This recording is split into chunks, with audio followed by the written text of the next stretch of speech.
Are you sensitive?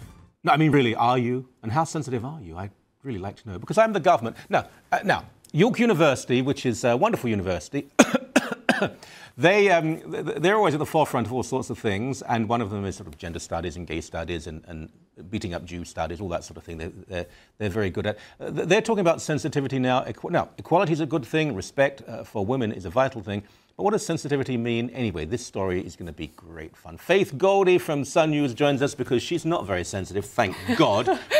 That's what they do to us at U of T and make us jaded. Isn't it just that? When I read what it actually says, it currently reviewing the recommendation of a mandatory equity course to help prevent sexual assault on campus. Was it to be compulsory, this course?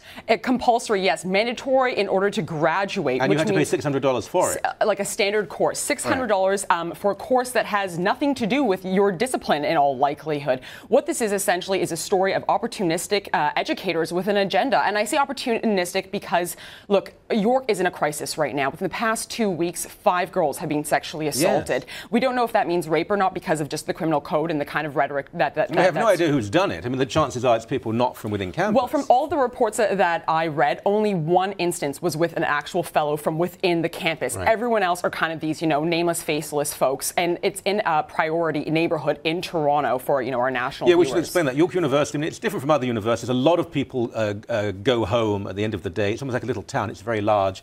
And my kids used to play soccer very close to there. There are a lot of challenges in this area. You've got to juxtapose the university as an area of high unemployment and some gang violence too. Right, 100%. So they've beefed up security. They've spent $9.5 million to take a lot of really appropriate steps. But then they also released a security audit. Now, you know what I did for you and your viewers, Michael? I subjected myself to 62 pages of this report. I read it all with a fine-tooth comb. And I saw you. You really did. You're not lying. Yeah. And now, you didn't need much of a fine-tooth comb to realize that, like I said, these are educators with an agenda. Yeah. Let's go through what some of the recommendations. Now, this is based on sexual assault around campus, yet somehow they've come up with these sorts of recommendations.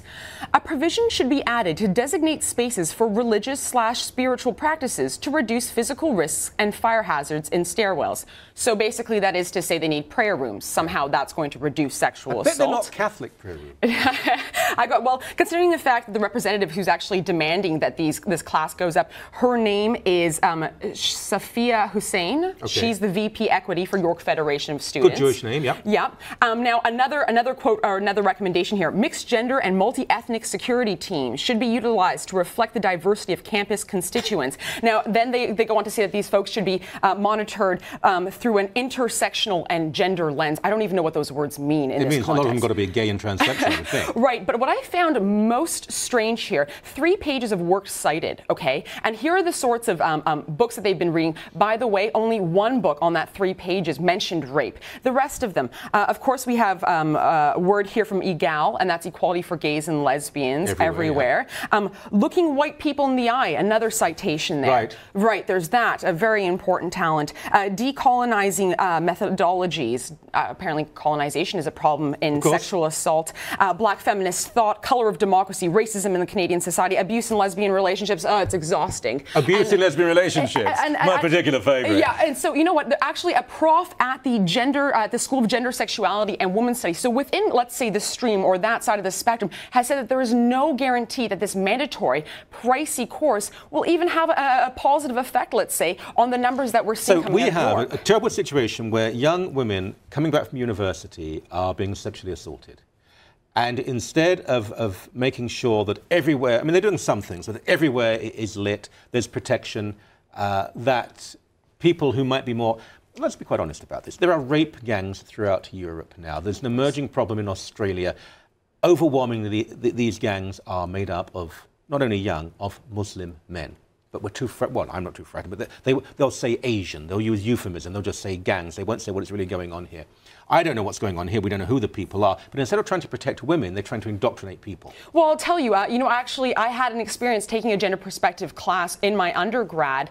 And there, actually, I was taught about things like female genital mutilation. However, it was referred to as female genital beautification. What? Yes, beautification, okay? I was also required to write an essay about how, quote, homosexuality homosexuality is natural and homophobia is, quote, unnatural.